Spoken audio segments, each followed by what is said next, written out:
Hello. Good morning. Welcome to, good Lord, we're more than halfway through April. Welcome to the Thursday the 23rd. We are Coffee with Panda.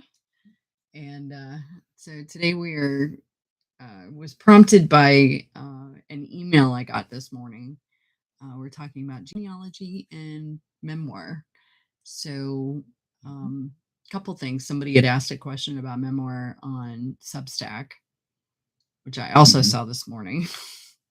But I got a DNA hint from my heritage, which I don't even have, or actually, it wasn't DNA hint. It was a family tree hint from them because I have, unless they've got it connected to Ancestry, because my DNA test was, we both did 23andMe for the health stuff and Ancestry.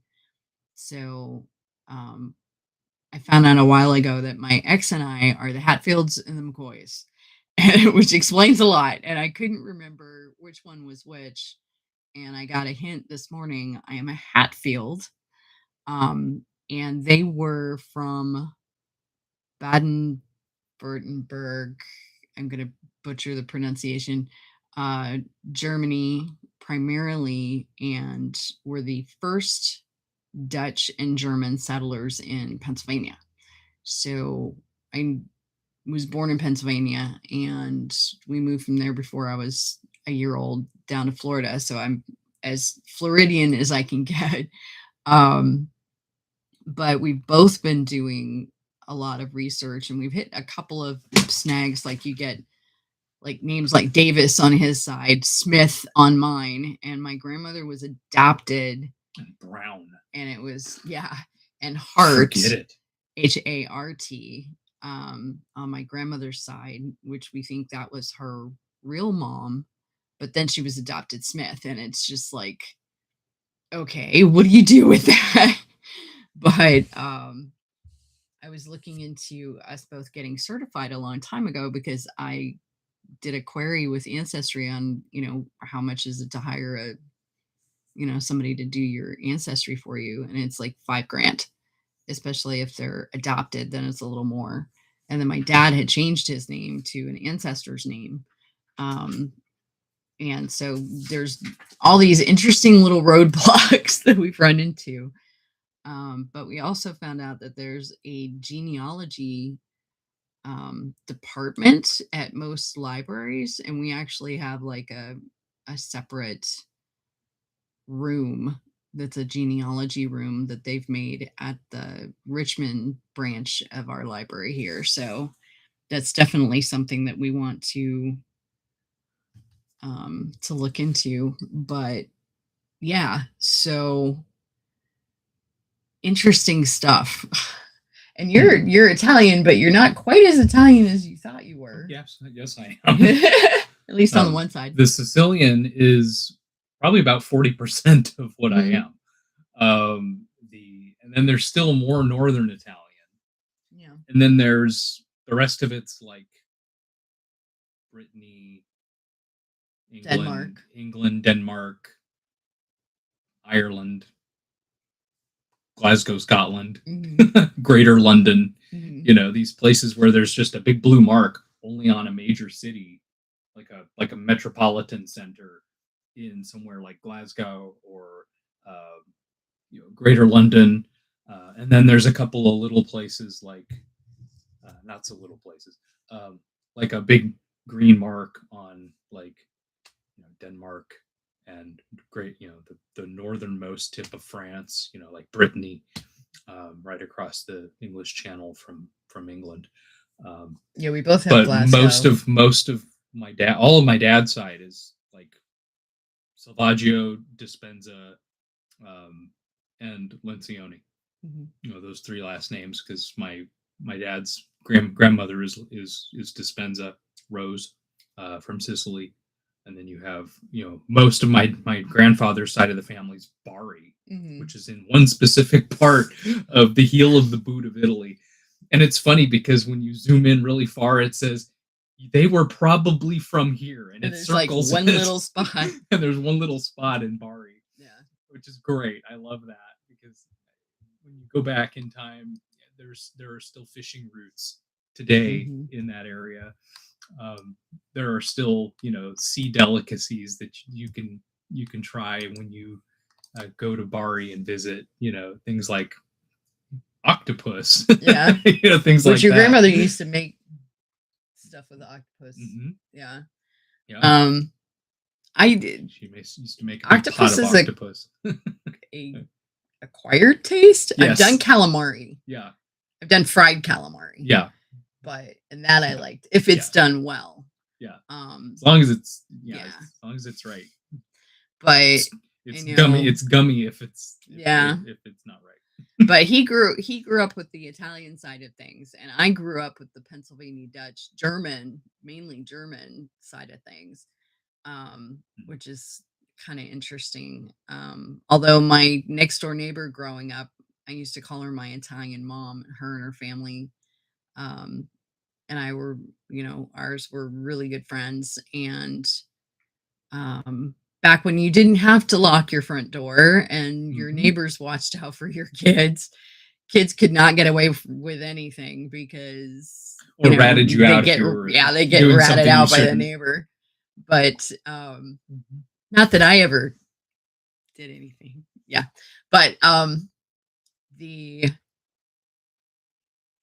taught me how to cook Italian. She taught me about plants. She had a nursery, out of her backyard, big greenhouse, and just, listen to all sorts of music. And so I had, the Italian side of my adoptive, found family kind of thing. And so that was fun. But Mom and some of the things that I look back on now for my grandparents, there's a lot of German ties in there. And part of my family was actually up in Marietta, Ohio as well. But like I said, I was born in Pennsylvania, but I haven't actually been up to Pennsylvania except for Philly. So my first husband was stationed on the USS Kitty Hawk, and the base was in Philly. And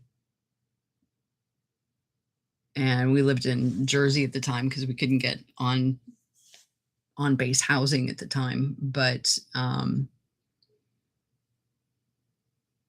Philly's pretty much the only place in Pennsylvania that I've been. Well, Lancaster, and there was a couple like day trip kind of areas that were nearby there. Most of the day trips or trips that we did were New York.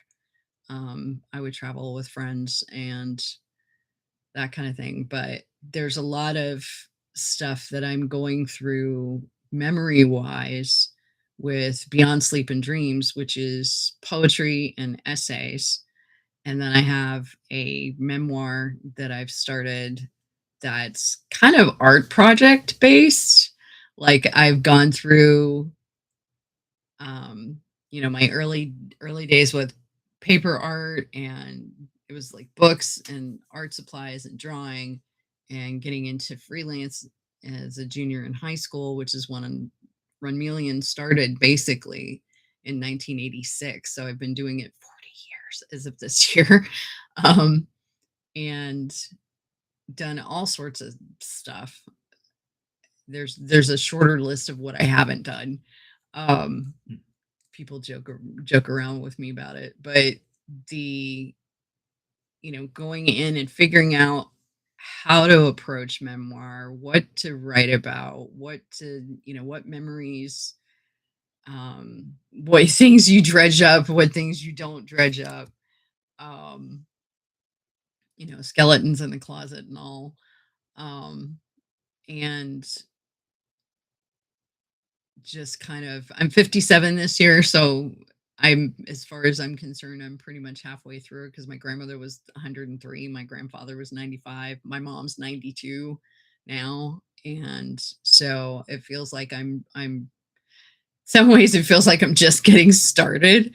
And then there's some ways that it just feels like it's, I'm halfway through, but um, breaking it down into my creative projects has been the easiest way for me to kind of section things off. I mean, I could do, maiden mother crone basically, where, up until I had my daughter, and then once I had my daughter, and now I'm in crone stage, and I could do it that way. And there is an underlying tone in there about that, but like before and after Val, before and after Isa, my daughter. But because he and I are going in 21 years, or we're in 21 years. But I think that's probably the hardest part when you're starting, is figuring out how to break it down. One of the things that I sent the person on Substack this morning was a couple of books. One of them is Old Friend from Far Away by Natalie Goldberg, and highly recommend it. If you read nothing by her, do Writing Down the Bones, though, because that one had me wanting to quit my day job at the time and just write full time. It's a really, really good book. But I'm liking the memoir book as well. And that's what I ended up tapping into, is just breaking things down, by way of creative projects. I haven't really found anybody who is an artist or creative or anything like that past my grandfather in my history. I know we watched the genealogy shows, Finding Your Roots and Who Do You Think You Are, and that kind of thing. And oftentimes, like, actors will find out that, some person 5 generations back was also an actor, and that kind of thing. And I think we kind of gravitate towards, in our lives, where our past is part of our DNA, as far as like memory. And because there is a shared memory study that they did in mountain gorillas, and it shows up in humans, even if you're not into like reincarnation or anything. I think it almost ties in with deja vu, where it's like something seems familiar, even though you never experienced that before. I feel like it's in your DNA. I feel like it's, we are a little bit of everybody that came before us. So, but it's funny because when I think back at looking at old pictures in my family, I have some black and white photos of my grandmother's dad. I've got a picture of, or I've seen a picture of him. I don't remember if I have it in my black and whites in there. But what's funny is when my dad was about, I don't know, 20, mid 20s, probably around the age when I met you. Mm-hmm. He looked a lot like her dad. Yeah.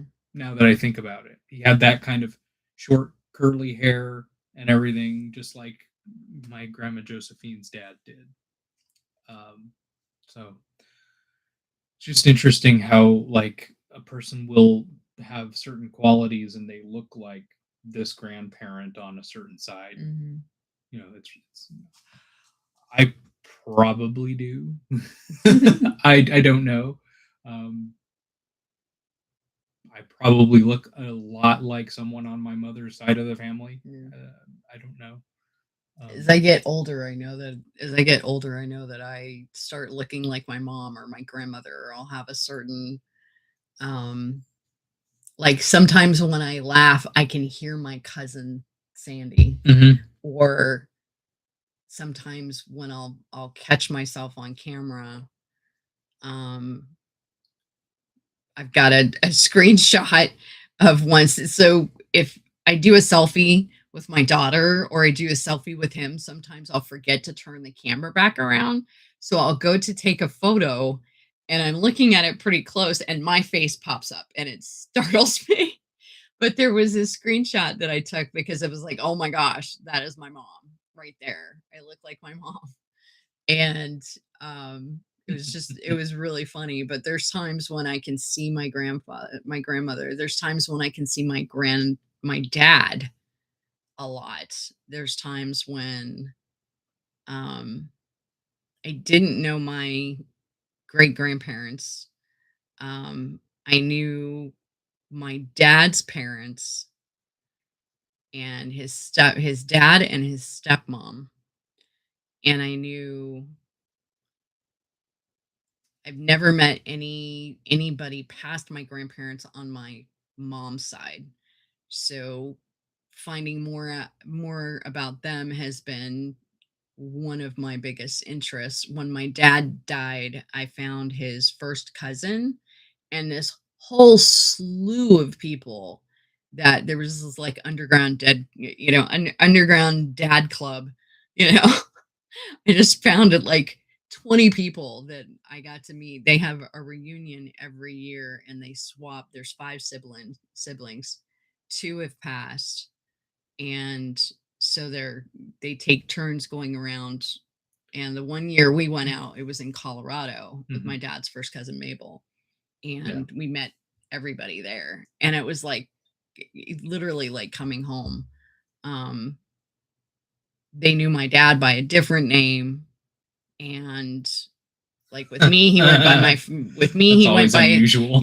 with me he went by his first name. With them he went by his middle name because his dad had the same first name. So I was like, okay, which one are we talking about? So it was really interesting to learn that. But they sent me video of my dad right before he went in the military when he was like 18. He was wearing a bow tie and had hair, because when I knew him, he didn't have hair. He was bald. He had that. I can't stand it, but that guys lose their hair on the top of their head and they just keep that ring around here where they go bald on top and then they just keep the hair here. I'm like, shave it. Shave it. That monastic ring. Yeah, it's like, shave it. You will look 20 years younger if you shave it. Do not keep the ring. But dad had that. And it just learning about him. And I have a half sister. I have no idea what her name is. I have no idea. I have a first name that they think is hers. From the lady I call my stepmom, which was actually my dad's wife before my mom, who I've known her my whole life pretty much. So, and she was telling me about it. And my dad was in the Korean War and had a kid over there. He was single. And I had thought that he was in Korea. He wasn't. He was stationed in Japan. So I have a Japanese half sister. What's funny is growing up, I didn't know anything about this. I knew that I had a half brother, which I found him after my dad died. And he sadly has passed. But he had actually moved here to be closer to me at one point. So we had him here for a few years, and then just work-wise, he had to just go upstairs. Dad was Army. Dad was Army. Grandpa was Army. I'm wondering where he was stationed as Army. He was Okinawa. Oh, really? On his paperwork, on his DD-214. Interesting. It's Okinawa. So yeah, we had a base there probably almost into the 60s, if I remember correctly. So. We might still have had one after that, but I don't know. But I've had ties. It's weird because my best friend growing up was Japanese. I've always had a fondness for Japanese culture and just little things that, I mean, she's not, other than him, she's not a blood relation she's not my full sister, different mom, but and I was already actually she's older. She's much older because my brother was passed when he was 60. He was 5 or 6. Actually, he was 4 years older than me. 4 or 5 years older than me. Both of my grandmothers have. And she's half siblings. Another 10 years before that, I think. So she's probably in her 70s. Mm-hmm. So, which I know a lot of Japanese people that easily live into their 80s and 90s. So maybe she's still around. I don't know. Part of me hopes that, I get a DNA thing pop up with somebody on there that's a half sister. I would love it. But it's weird that even though I didn't know anything about her, that I have these parallels that run with Japan, which I thought was kind of cool. And where we're living now, Berea actually has a sister city in Japan. So it just keeps kind of coming full circle. It's kind of cool. But a lot of my DNA is Germany. I have a little bit in France. I have Scandinavian, so Norwegian and Swedish is in there. I have a couple spots that are France, and the Hatfield line goes back to France in the 1500s. So I actually have that as of this morning, which was kind of cool. But through this one relative, a captain.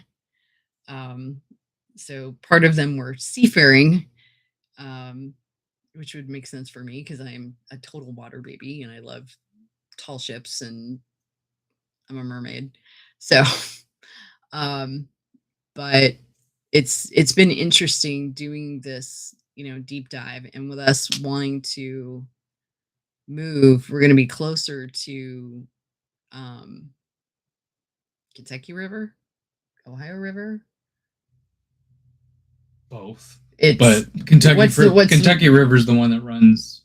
Yeah, it's the one that's Kentucky and Indiana. Yeah, the stretch there had pirates, and that's actually kind of what I want to specialize in for the genealogy stuff. But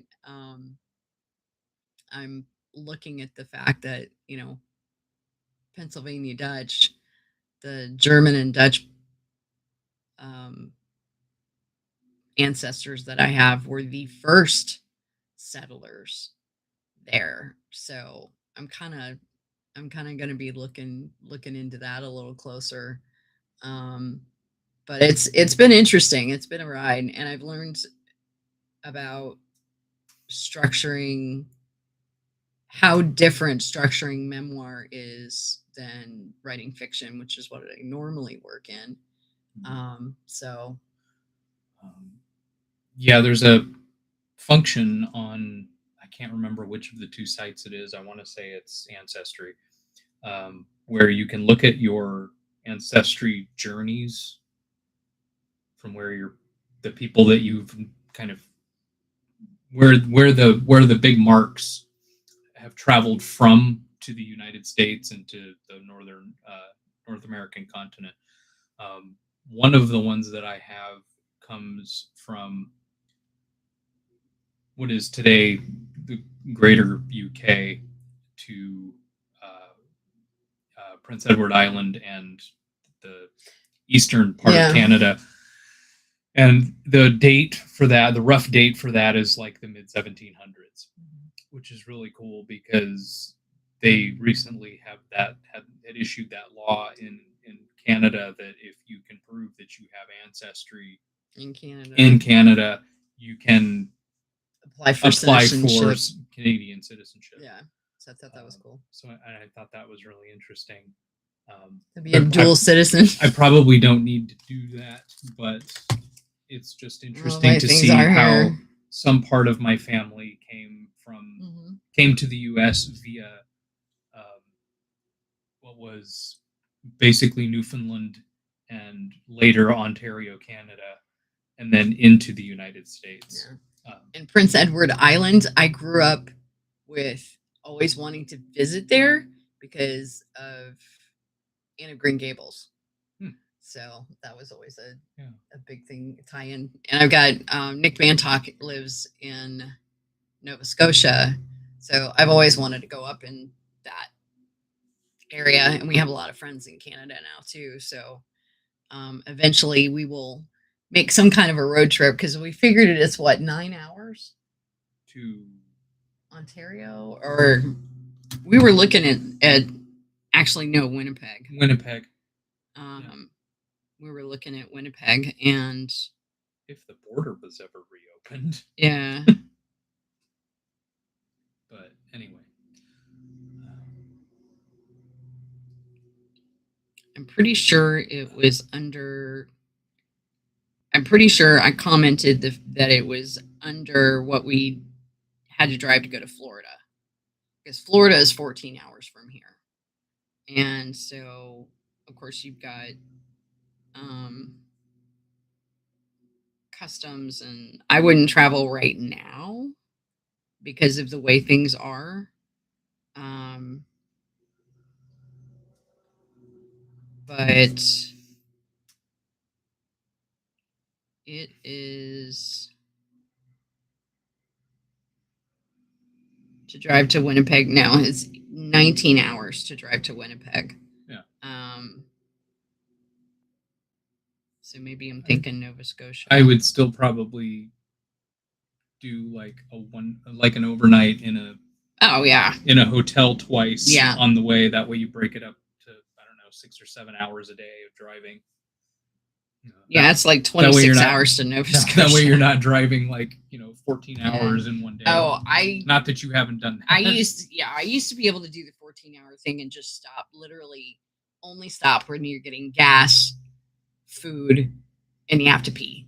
It's pretty much do all three, Holy Trinity, feed yourself, go to the bathroom, get gas, and keep going. Mm-hmm. And I cannot do that anymore.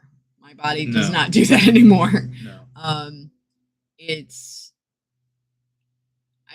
probably 9 hours is probably 8 hours maybe. He doesn't drive, so we'd have to stop. I wouldn't be able to, switch drivers. If my daughter was with us, we could, but it's, I have to kind of pace myself, and I could do it in a pinch if I had to, like if something was wrong with my daughter, and she was 14 hours away, I'd be like, okay, I see you in 14 hours. I'm in the car now, something going on. Mm-hmm. But as I get older, there's a priority for wellness and just not rushing. I am not into rushing anymore. Like when I used to take you to work, it was half an hour buffer, get him there early, and then we could sit, have coffee together, ease into our day kind of thing. And or have a pastry with our coffee in the morning, and then he worked at Panera, and then I go to work. I miss the souffles. Souffles, yes. Yeah, but there's nothing I need to get to at breakneck speed anymore. Not that there ever was, but just to have different priorities now. And I want to enjoy the journey. I want to enjoy the trip. It's like when we do a drive, or we take a day trip somewhere. I'm not in a hurry. I might have a couple of things on the agenda, but I'm not, I don't make strict schedules, or I'll be like, okay, this place closes by 4, so we need to be there. We need to structure which spot we go to first. But yeah, it's just. Yeah, I would love to find relatives before my great grandparents on my dad's side of the family, because we did one, but that was your mom, I think. Well, no, because which one's the Daughters of the Revolution? That's my mom's side. Your of the mom's family. Side. Yeah, all of the really interesting stuff that's not Europe is my mom's side. the Daughters of the Revolution, the coming over and occupying an area of Canada first and then coming to the United States later. I found out not too long ago that her dad was born in Ohio. I'm like, holy cow, we've been to Ohio how many times? Yeah. I mean, it's really funny. Yeah, because he's originally from California. My and I grandmother imagine he was in Arizona. My grandmother's mom was born in Michigan, if I remember correctly. I'm like, okay, that was random. Well, if they're coming from over in Italy, they're going to be hitting what? East Coast. Yeah. Is where they generally settle. Yeah. So, Yeah. and Ohio, I know, was that's all big melting pot. That's all the not Italian part. Yeah. But that was Ohio was a big melting pot for a lot of people. Yeah. And just jobs and there's a lot of stuff that I would like to research for that particular thing. Yeah, both of my dad's parents were born in Chicago. Their parents came over from Italy. But I would love to know who before my great grandparents, where they lived in Italy, how long their relatives go back in Italy. I'd love to find like church records or something like that for like baptisms or something like that. That's the biggest thing. I want to travel and find that stuff in person. Especially because I know my great grandmother came from Sicily, from not far from Palermo. And my grandfather's dad came over from Bari, going back further than that. It's like, how long did they live in those places, or where did they go?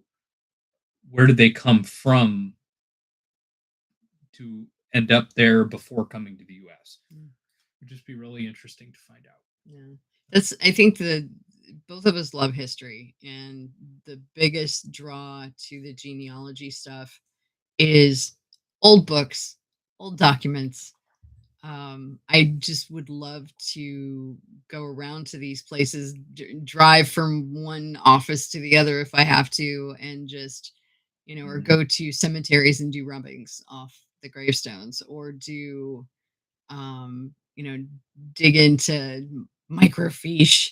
And I used to love microfiche all the time when I was in high school and did the research and stuff. Now everything's digital, but they have a lot of stuff that's microfiche. My father had one of those machines in his pharmacy when I was like 8 years old. I remember it. Yeah, they had microfiche in the Orlando Public Library. They still do, probably. I don't know. Yeah. But a lot of stuff has been, digitized. But a lot of things that I run into with genealogy, and they actually hire people to come in and help proofread documents, old documents.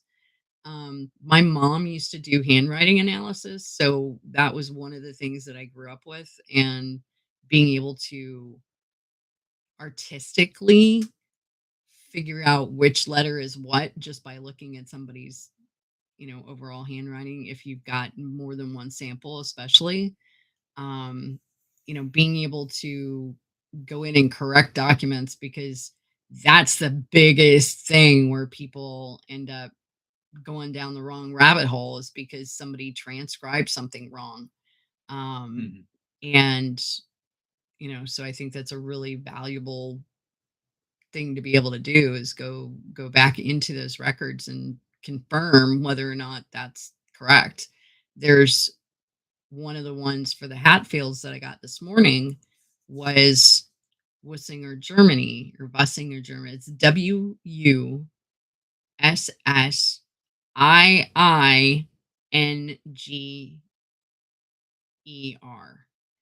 but I've seen it as Linger. You can't find that location anywhere, and that's supposedly in 1658 where he was born, and there's no record of that city anywhere. The closest thing I found was in Saxony, Germany. Yeah, and border of Poland and Czech Republic. And it's funny because Poland has always come up in my life, and there's a lot of Polish people that we know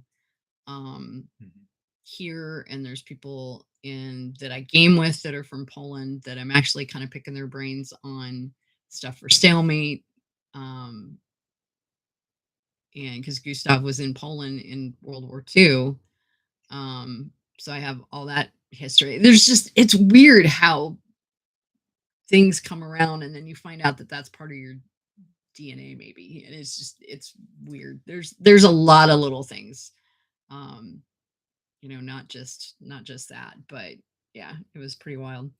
But so that's where I'm thinking on the memoir and the genealogy rabbit hole.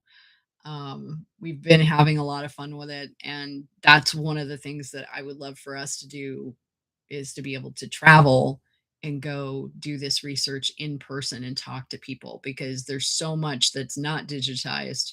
There's so much that's, they're still doing, and just being able to look at the old books and the old records and that kind of thing, and see for ourselves. um and it's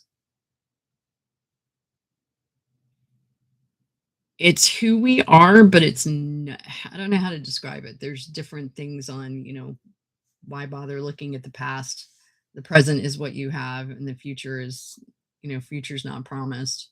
But it's your DNA, your genealogy, I have proof of concept from so much stuff in my life that has come full circle.